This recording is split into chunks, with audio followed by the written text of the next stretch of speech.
Bismillahirrahmanirrahim. Dear students, welcome to my new lecture. Most of the students, so they're asking about that, sir, try to prepare a presentation on pregnancy.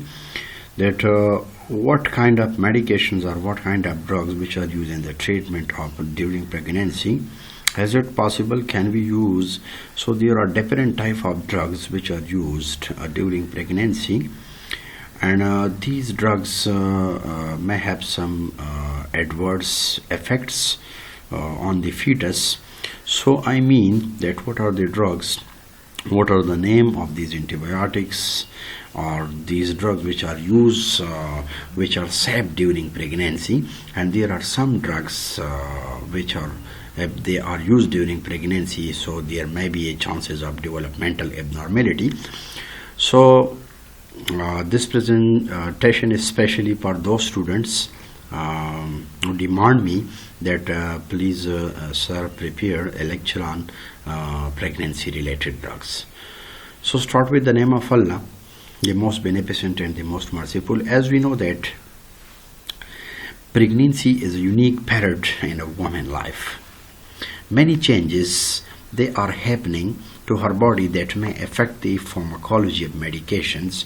During pregnancy, a woman's gastric pH is increased, gastric motility is reduced, while it may interfere with the rate and extent of medication absorptions.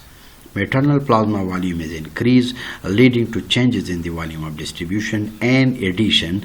Increase in progesterones and estradiol levels may affect the hepatic metabolism of some medications. Glomerular filtration rate is increased due to increased renal blood flow, which may affect the renally cleared medications. Despite the changes, the pharmacology of most medications they are not altered enough to require dosing changes. As we know better, that the placenta is an organ of exchange, allowing mother to pass nutrients and medication to the fetus. Therefore, medication administered to pregnant women have the potential to affect the growing fetus. The fetus is generally at the greatest risk of developing teratogenic effect, developmental abnormality from medication during the first trimester, but it is drug specific. The use of medication in pregnancy should be evaluated for the benefits and risk to both the mother and fetus. Upon evaluation, some medication may be used sparingly during some trimester and contraindicated in others. I mean that some drugs which are used in first trimester, so these are some of drugs they are safe in first trimester, but they are not safe in second and third trimester. Then I will inshallah categorize each and every drug, that which drugs you can use in pregnancy and those drugs which are contraindicated in pregnancy. So inshallah I will highlight each and every drug. It will be easy to understand. All efforts should be made to optimize the risk-benefit ratio.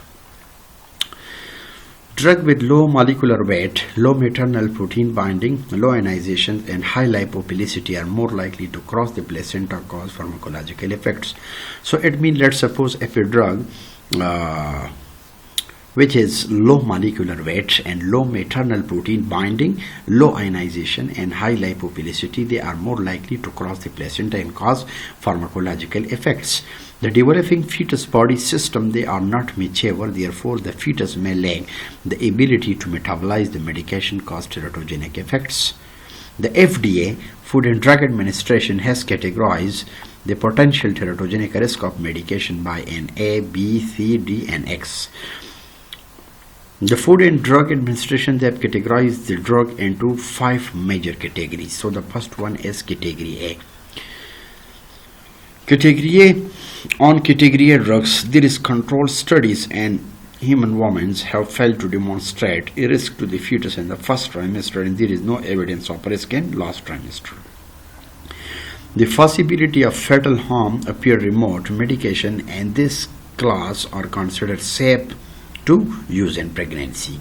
For examples, in category A, the examples of category A drugs, these are in this class vitamins and levothyroxine. So these are the major groups, these are the major class, and these drugs they are safe in pregnancy. While category B drugs, either animal reproduction study have not demonstrated a fatal risk, but there are no controlled studies in pregnant women, or animal studies have demonstrated risk to the fetus that was not confirmed, and controlled studies in pregnant women in the first trimester, and there is no evidence of risk in last trimester. As I have discussed, that there are some drugs which are safe in first trimester and second trimester, but they are contraindicated in third trimester. So it depends upon the condition. Conditionally, we can recommend it, the drug, according to the condition of the patient. So first of all, you will have to evaluate and check the condition of the patient. After that, you can apply the drug. So medication in this class, so they are also generally, they are considered safe. Category A and category B. So these are safe. For examples, medication in this class, these are acetaminophen, like Ponstons, and amoxicillin, cell wall synthesis inhibitor. So these are come under the category of what? Category B.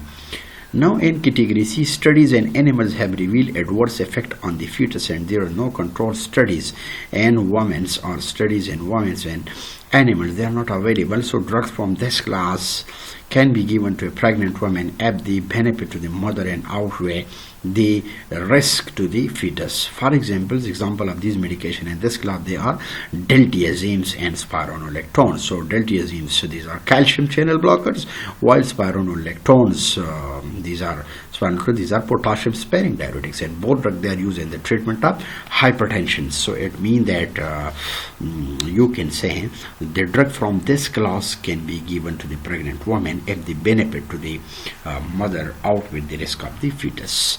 So it comes under the category of category C drugs.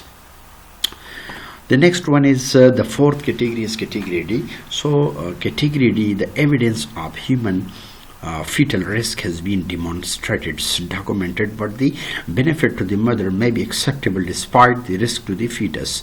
Drugs in this class may be used in pregnancy if the benefit to the mother outweigh the risk to the fetus. For example, a life-threatening situation or serious disease for which safer medication cannot be used or not efficacious.